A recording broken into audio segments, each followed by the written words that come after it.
One, well, thank God it's Friday, the end of yet another stressful week. I'm sitting here on the balcony outside my bedroom, and my bedroom is in a house in Abuja, the capital of Nigeria. Well, I wanted to seize this opportunity to thank everybody who started this YouTube journey with me 2 weeks ago. Some of you have been highly supportive. I've received so many messages from friends all over the world and strangers. And I thank you for taking your time to listen to me. I'd also like to thank people who are tuning in for the first time. I hope you enjoy what I have to say in the coming weeks and months. And while we're on thank yous, let me also do a special shout out to Hector, my friend, colleague, energy expert, journalist extraordinaire, and another fantastic media star, Onyekachi Wambu, who used to be my boss at one point, but has always been my friend since we were young. And the reason I've singled Hector and Onyekachi out is because they've both been on at me for years to create a YouTube channel, or something that would enable me to express myself independently, because I already have a column in a newspaper, and I already write for an international magazine, and I have a podcast that I co-star in with my two other journalists, British journalists. And I've done lots of things. I appear on TV and radio programs. But one thing that Onyekachi and Hector have kept on saying over the years is, Johnny, you need your own platform. And I guess I was too lazy or whatever, and I only started this year, and I'm 64 years old. I mean, I guess it's better late than never. So thanks, guys. I finally took your advice. Now, at the end of last week's program, which came out on Good Friday, I talked about the insecurity that's ravaging Nigeria and the people who are being kidnapped every single week, every single day. And I told you that this week I would talk about my own personal experience of kidnapping, an ordeal I went through in 2015 in my hometown, Port Harcourt, which is on the southern coastline of Nigeria. But, I've decided to just delay that kidnap story, because I've told it a couple of times before, and there's always been a missing element, which is a really close friend of mine, Uche Igwe, Dr. Uche Igwe now, because he recently got a PhD, so we're all afraid of not calling him his full title. And Dr. Uche Igwe, though he wasn't a doctor at the time, was the person who negotiated with my kidnappers when I was incarcerated in captivity for 2 weeks in the creeks of the oil-producing Niger Delta region. Now, why do I want Uche to be part of my kidnap story when I eventually tell it on Donu's World, which is the name of this channel? Donu's World. It's all about me and everything about my life, the good, the bad, the ugly, the serious, the amusing. And this one, trust me, is not only serious but disturbing. And the reason I want Uche to be part of it is because while I was in captivity, he was at the other end of a phone line, working with my family and my employer to negotiate with the kidnappers a ransom that would enable me to be freed. And, of course, during that 2-week period, when I was the captive and he was at liberty, we never really knew what each other were doing. It was a very strange situation.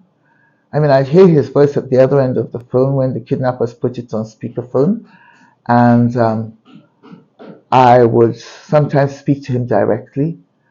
And of course, when I was released, he told me some of what had happened. We've never sat down together and told our story together. Like two people at different ends of a tragedy, an ordeal. And that's what we're going to do.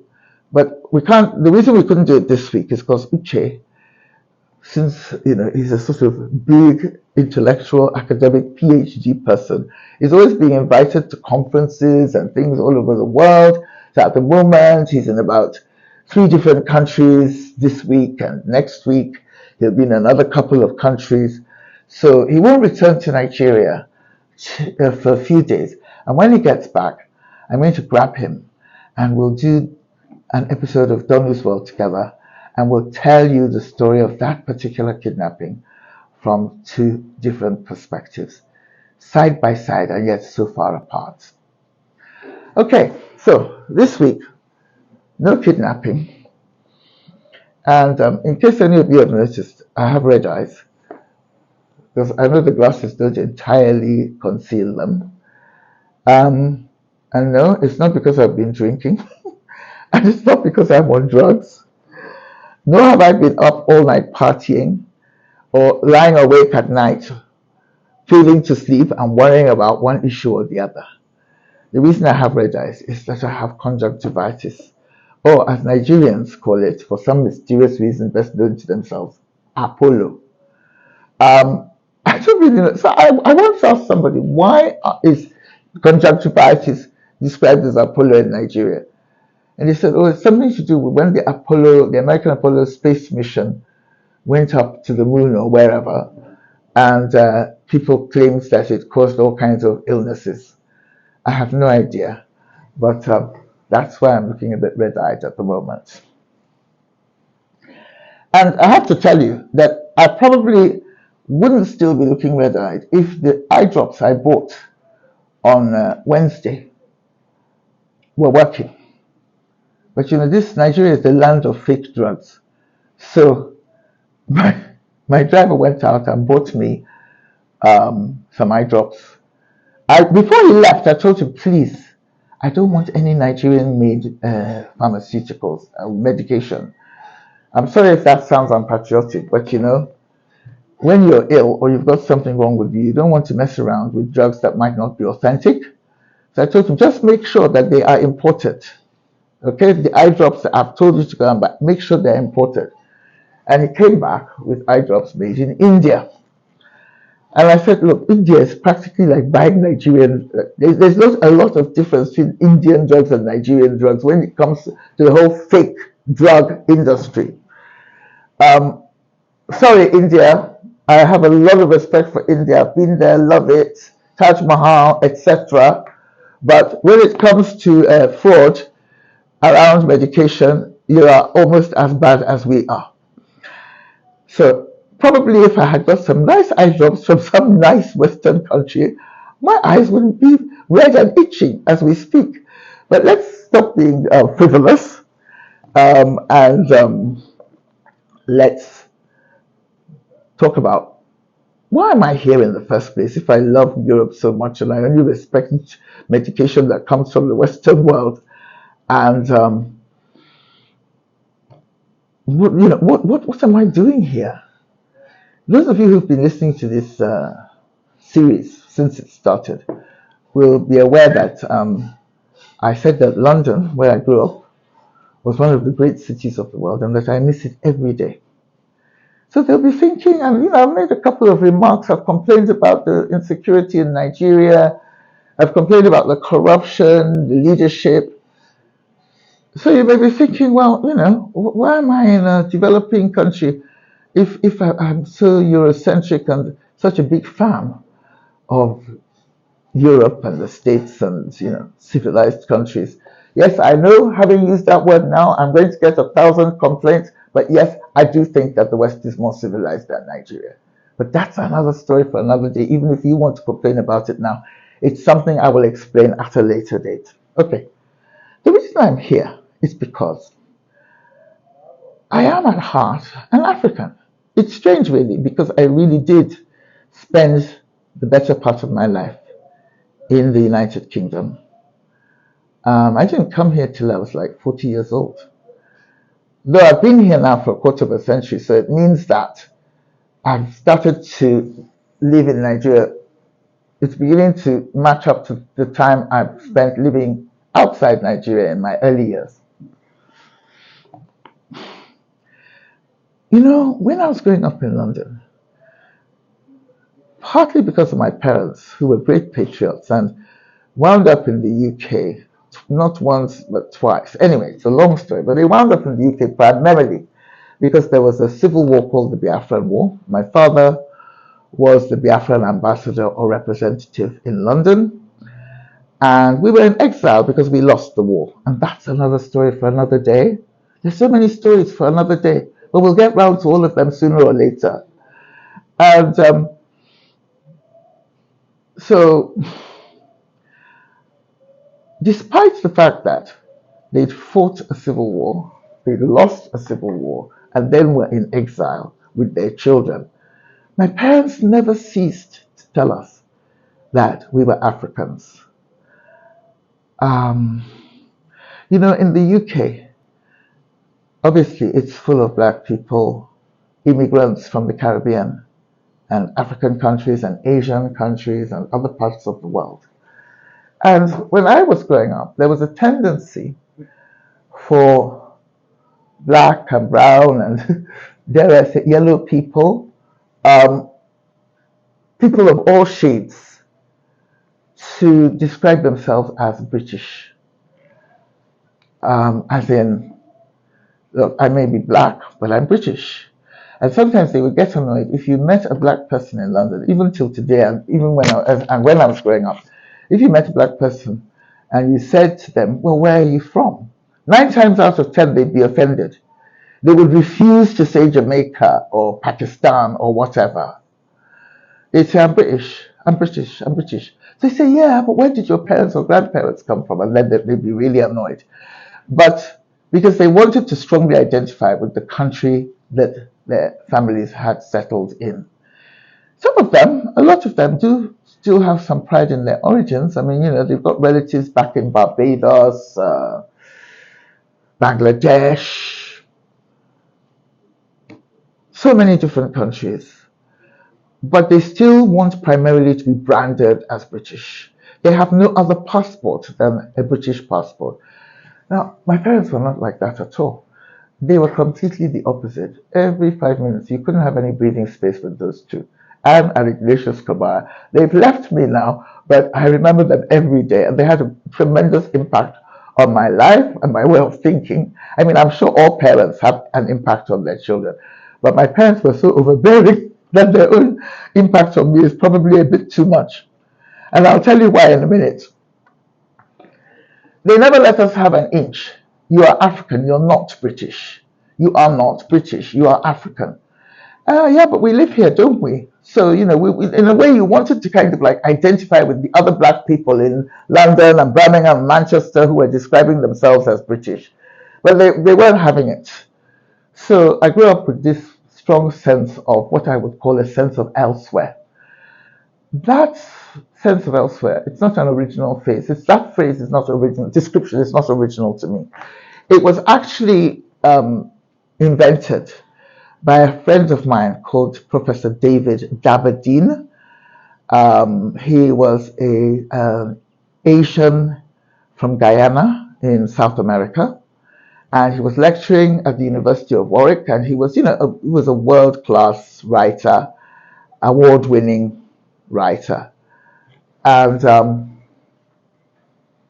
he and I once sat down and he told me about this sense of elsewhere. That is where you live in one place, but half of your heart is in another place. And I guess that was how it was with us. Even when they were in exile, even when my father was pretty much sentenced to death in absentia for rebelling during the Biafran Civil War, treason, he still yearned for home and regarded himself quintessentially as an African. So that sense of elsewhere is, okay, so we're living in London, but we don't really come from here. But we kind of come from here because we like London, we have friends here, we love aspects of European culture. I mean, my father was a big fan of classical music, the Italian operas, the German, the great German composers. Rilke, the poets. My father was a great fan of European culture, and yet he was also a great believer in Africa and his own Africanness, which he regarded as very fundamental to his personality and his self esteem. So I guess I inherited that from my parents. And as we grew up in London, went to British schools, had mostly foreign friends. When the war ended and my father received the pardon for his treasonable activities, and we were allowed to travel to Nigeria from time to time. My parents actually went back to Nigeria shortly after the Civil War because my father made his peace with the federal authorities. And we then started to go home on holiday. So people are often shocked. They say to me, look, you grew up in the UK, you didn't even move to Nigeria till you were about 40. Yet you seem to have childhood friends, people you've known for a long, long time, who are Yoruba, Igbo, Northerners, Igala, from all over Nigeria. How did that happen? Because half of these people did not go to school in the UK. So how come they're your childhood friends? And I would say it's because we went home on holiday whenever possible. So, spend summers, Easters, Christmases, wherever and whenever we could. And that's why I've got so many friends in Nigeria. But that, just going back to this thing about being an African in the UK, my father wouldn't allow us to apply for British passports, which would have conferred all kinds of advantages. He wasn't having it. The British offered him citizenship on the basis of, I think, political asylum. We lost the Civil War. Our lives were in danger. We were refugees. Our lives would have been in danger if we had returned home at a particular point in time. But anyway, that time of danger passed. And throughout it, my father refused to accept British citizenship.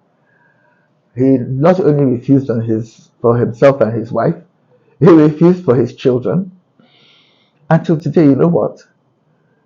I'm 64 years old and I don't have a British passport, even though I am in many ways quite British in my orientation and outlook.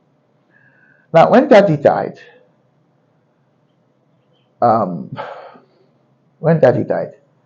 my siblings very sensibly rushed off to the British Home Office and applied for British passports, to which they had been entitled for a long time.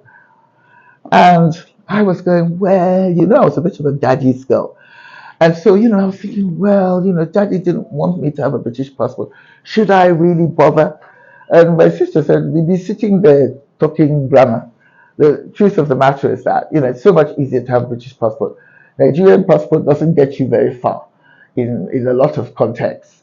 So, if you have a British passport, you could enter Europe without a visa and, you get much better treatment if you were trying to travel to the States, that kind of thing. Anyway, while I was agonizing about it, I was working for a wonderful gentleman called Dr. Rilwanu Lukman. He had been president of OPEC, the Oil Producers Exporting Organization for Oil Exporting Countries. And he had lived in Vienna for many years, and he had also come home and was the Minister of Petroleum. And I'm kind of like telling the story out of sequence because I haven't yet told you exactly why and when I came back. But he was my boss when Daddy died. And I was working with him on something called the Petroleum Industry Bill. Not just me, in fact, I was a very small part of the process. There are people who are far smarter than I am. People who are experts in petroleum economics and petroleum engineering and geology on that same committee, Petroleum Industry Bill Committee. But I was there representing the media and the Niger Delta and perhaps women.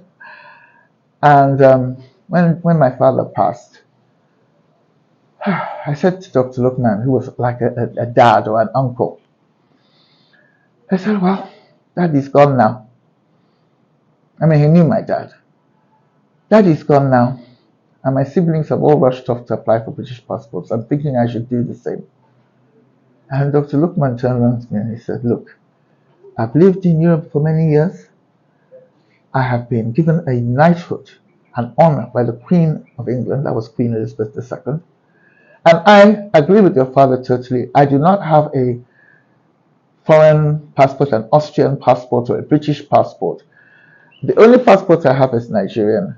And he says, I think we should hold on to that dignity and be amongst the minority of Africans who do not chase after foreign citizenship. Because we have a large stake in our societies, and that should be reflected in our nationality. So he now said, if you think you can apply for a British passport without daddy finding out, forget it. He may be dead, but he knows. He knows. And he will see, he can see everything we're doing, he can see this discussion we're having now. My advice to you is, if daddy didn't want it then, he doesn't want it now. So forget about it. And that was how I wound up being talked out of applying for foreign citizenship, which actually I wish I had ignored both my father and Dr. Lukman, because it is actually easier to have a British passport. Um, um, and now I'm probably, can't be bothered. I haven't got around to it, but I do have permanent residency, and I do get treated as British at times when it matters. Like when I was kidnapped, the UK government was extremely helpful towards my family and very, very supportive when I was released. The British High Commissioner at the time, Paul Arkwright, was one of the first people to come and see me and console me when my captors let me go. So let's rewind a little bit. So this sense of elsewhere, this belief that even though you live, wherever you live, you come from where your ancestors came from. And so that sense persisted. And then there was the fact that my parents had returned to Nigeria shortly after the Civil War. And they were really heartbroken because none of their children displayed any interest really in living in Nigeria. My parents had returned to Nigeria, fully reintegrated into the system. My father became chairman of a bank, he became a minister, and all sorts of stuff. And meanwhile, their children preferred to be there. Didn't want anything to do with Nigeria except for maybe short holidays. So then, around 1998 or so, my father started to get ill, heart problems, and all the rest of it. I just thought to myself, my mother is Igbo, from the Igbo tribe, and where my mother comes from, the eldest daughter is called the Ada of the family. And then my father is an Ogoni from the Niger Delta, from the Ogoni tribe, and where my father comes from, the eldest daughter is called Sira. So I was a Sira, I was an Ada, and my parents were dying of heartbreak because none of their children wanted to live in Nigeria. After they had spent so many years brainwashing us into believing we couldn't be anything but Africans. It hadn't worked with my siblings, quite frankly. And it was just really not totally working with me. And then I met Chief Olusegun Obasanjo, and I was introduced to him by Uncle Emeka Anyoku, who was then the Secretary General of the Commonwealth, living in the UK. And Nigeria had been under military rule for a long time, and they were slowly working their way back towards democracy and elections. Long story short, these two revered older gentlemen influenced me. I don't know if they even remember, but I remember very clearly, to come home as democracy was dawning and military rule was fading. So by then, I was married to an Englishman, a fellow journalist called Dominic, and we had a 4-year-old son called Oliver. And, we were doing okay in London as journalists, but, it was a bit boring. We've been doing the same thing for years, nothing too exciting happening. And Dominic, funnily enough, had been working for a magazine called Punch, which was owned by Mohammed Al Fayed, the father of Dodi, who died in the tunnel in Paris with Princess Diana. So the place where he was working was like, it was so gloomy because, their owner had lost his precious son under very tragic and public circumstances. And then meanwhile, my career was there and nothing too exciting happening. And because of invitations from various Nigerian VIPs, I suddenly decided on impulse that, you know what, let's go and try Nigeria out for a while. So my husband initially was a bit taken aback, as in, white people, they always expect you to want their own thing. They don't really, on the whole, want your thing. So I said to him, well, why is it that black people who are married to white people are expected to live in Europe? And then white people who are married to black people never think that there's any moral obligation on them to try African countries. Obviously there are exceptions to the rule, but that was what I said to him. And so long story short, he was, a nice guy in those days. In those days, we'll talk about these days now another time. So he agreed. And he, Oliver, and I moved to Nigeria at the end of 1999. Obasanjo had just become president, I think. And that's how I wound up in Abuja. So I came because of that sense of elsewhere. I came because my parents desperately wanted at least one of their children to live in Nigeria. I came because, my parents wanted, they were getting old, and I felt responsible for them. They'd done so much for us. And Dominic's parents had 8 children. So I thought, well, excuse me, hello. I loved my parents-in-law, by the way, Brian and Mary. They lived in Aberdeen. He was a lecturer at the University of Aberdeen, my father-in-law. And I thought, you know what? Brian and Mary have got like 7 more children to keep an eye on them. And my parents don't have anybody. So that's why I came home. And by the way, it's... And am I glad I did? To be honest with you, it's a mixed answer. On the one hand, I'm glad I did, because I think it's a very valuable experience for a black person to live in a country that is run by black people. One of the problems that black people in Britain have and constantly complain about is racism. Now, personally, I did not have too many racist experiences in the UK. On the whole, white people in the UK were quite respectful towards me, actually, and friendly and warm. And I was given a lot of opportunities. I was the first person to do many things within the British media. For example, I was the first black person to co-present a flagship high culture program on BBC Radio 4. And that I did with a famous English broadcaster called Melvin Bragg. Great experience. Lots of happy memories of the UK. But I recognized that, there were times when I was disadvantaged from being black. And there was this thing they called the glass ceiling, whereby you couldn't get beyond a certain point, allegedly, unless, let me not say allegedly, because that would be an insult to many people who have actually hit the glass ceiling. But I never hit the glass ceiling in the sense that I didn't really ever rise high enough to say, hey, listen, I was next in line to be Director General of the BBC, and they didn't give it to me because I was black. No, I was never that important. But I could see that there were situations in which black people were discriminated against, and situations in which they felt demoralized and insulted.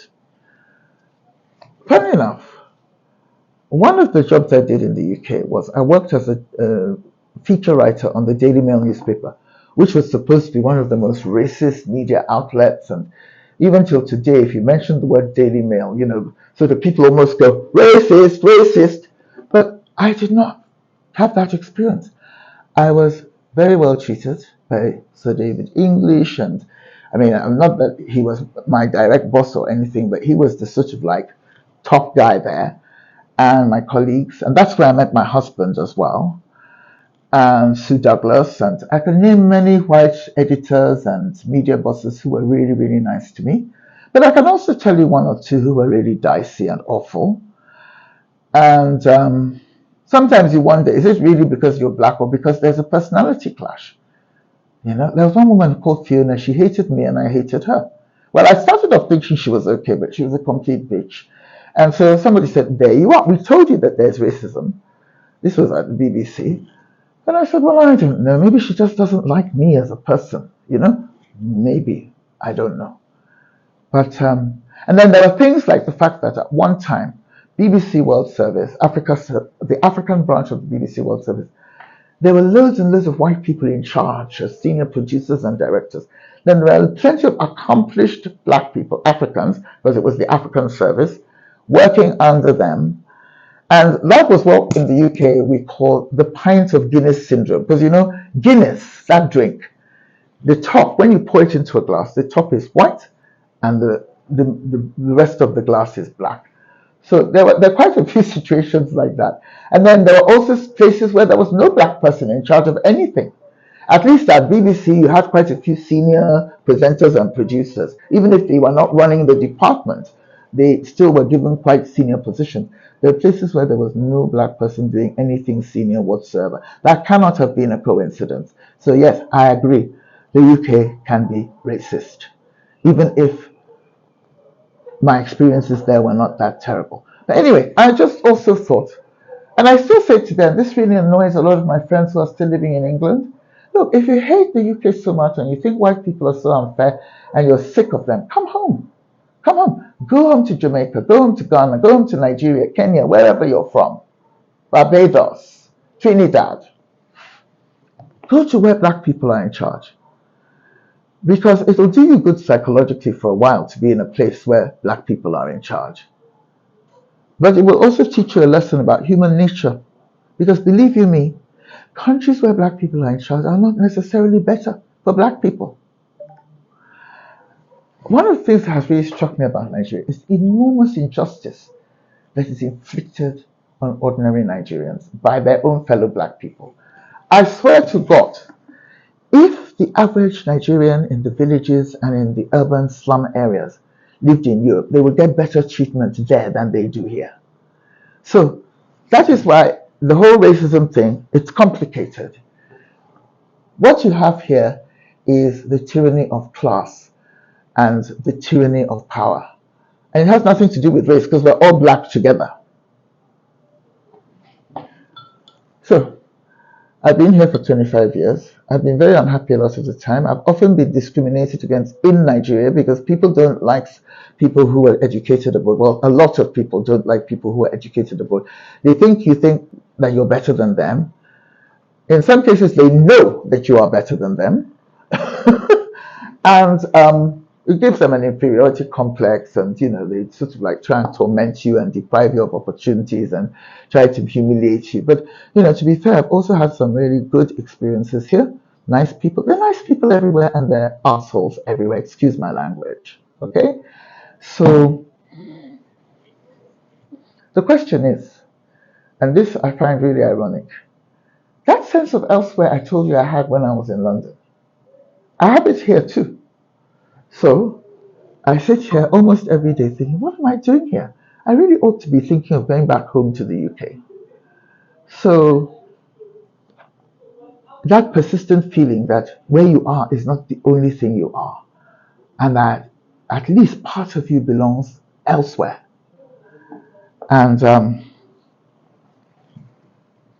I am tired of the corruption. I am tired of the incompetence. We haven't had electricity. So look, in parts of Abuja, which is a brand new city, there are people who haven't had electricity for 3 or 4 days. Then they're coming up with some cockamamie, ridiculous new plan for rich people to get electricity 20 hours a day and for poor people to only get electricity for 4 hours a day, and then some complicated, stupid pricing structure. I mean, that's just one of many things. And like I mentioned before, there's chronic insecurity, There's a very, very high crime rate because people are hungry and desperate. And there are a lot of clever, well educated Nigerians who are dying for a chance to make this country fulfill its potential and become the giant of Africa that God probably intended it to be. But then you have all these crooks blocking everybody and staying on top. And I'm not saying that every member of the Nigerian elite is a criminal or a moron. I'm just saying that there are too many criminals and morons at the top. And they are having a devastating influence on the society and preventing us from being the country that we should have been or that we should be. Once in a while, though, there's a glimmer of hope. Let me give a shout out to an extraordinary gentleman called Alan Onyema. Alan is a friend of mine and he owns an airline called Air Peace. It's a local Nigerian airline and it has gone from strength to strength. This is not an advert, by the way. Alan is not paying me. He does not know I'm going to say all this. And I'm not even angling for a free seat on one of his flights to London because he started flying to London last week. I mean, he does domestic, he does regional to places like Accra, he does within Nigeria. And he started doing London recently. And you know, he faced so many obstacles. Some of the Nigerian authorities stood in his way because some of them, not all, some of them absolutely hate anybody who's going to show them up and do really well in the private sector or anywhere else. And then you have the whites. I don't know if this is true, but I hear that the British government and some British, or at least some British organizations tried to block Air Peace's London route. Anyway, whether people tried to block him, didn't try to block him, it cannot be easy to wind up owning 38 airlines that fly all over the world. And he's hoping to expand to America and everything. The reason I'm mentioning this is because his story has captured the imagination of Nigerians. He's all over social media at the moment because his maiden flight to London was just last week. And people are saying, you know, if an African can do this, they can do anything, we can do anything. Good for Alan, good for him. And so there are always glimmers of hope where you think, you know what, if only more people were allowed to breathe and create and produce. And if everybody had a chance to rise, if there was proper free education, free healthcare, and all those things that make a country civilized, Nigeria could be a wonderful place for black people to live in. And maybe, even though I'll always have a sense of elsewhere about the UK, because it is my home as well, maybe I wouldn't be considering returning to the UK in old age, because believe you me, I'm not sure how much longer I can stick it out here. Anyway, thank you for listening. We'll talk about other stuff next week. Bye.